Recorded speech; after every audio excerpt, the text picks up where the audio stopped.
चलिए बच्चों, शुरू करते हैं अपनी पाठ्य पुस्तक अंतरा भाग 2 के काव्य खंड का दूसरा पाठ। इस कविता का नाम है गीत गाने दो मुझे।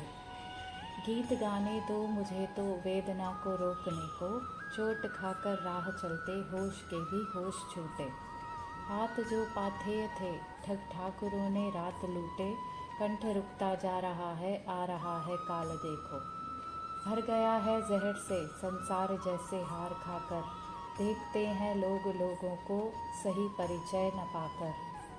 बुझ गई है लौ प्रथा की जल उठो फिर सींचने को। इस कविता का सार या परिचय देख लेते हैं।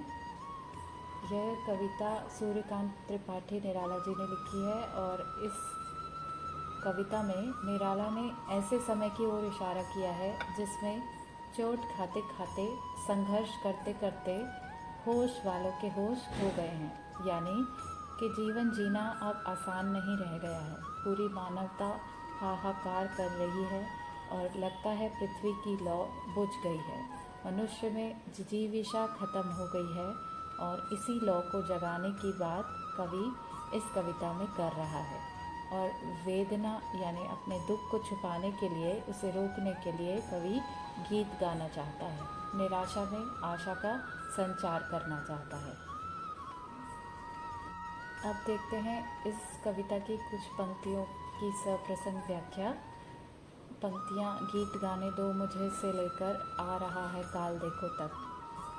तो इसका प्रसंग होगा कवि सूर्यकांत त्रिपाठी निराला जी द्वारा लिखी गई कविता है गीत गाने दो मुझे। इसमें कवि संघर्ष करते करते हार चुका है और उसे अब लग रहा है कि उसका अंतकाल नज़दीक है। तब व्याख्या, कवि कहता है कि जीवन में निरंतर बढ़ रहे दुख को कम करने के लिए मुझे गीत गाने दो। वह अपनी वेदना को कम करने के लिए गीत गाना चाहता है।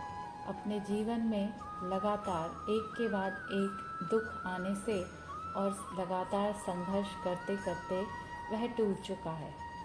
उसके होश उड़ चुके हैं। निरंतर आघातों के कारण होश वालों के भी होश उड़ जाते हैं। अब उसके लिए जीवन जीना आसान नहीं है।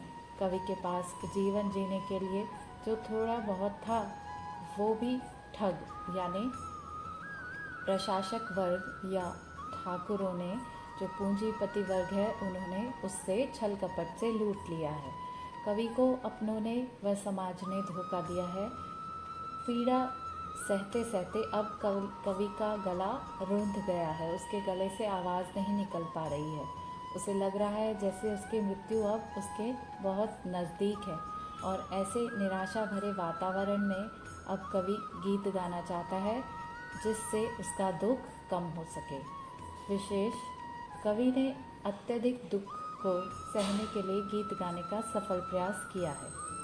इन पंक्तियों के शिल्प सौंदर्य को जान लेते हैं। इन पंक्तियों में खड़ी बोली का प्रयोग है। भाषा सरल व प्रभावशाली है। भाषा में लयात्मकता और संगीतात्मकता है। मुहावरों का प्रयोग किया गया है, जैसे होश छूटना या चोट खाना। गीत गाने ठग ठाकुरों में अनुप्रास अलंकार का प्रयोग है। छंद मुक्त शैली का प्रयोग किया गया है और गीत गाकर दुख को भूलने की बात छायावादी शैली की विशेषता है।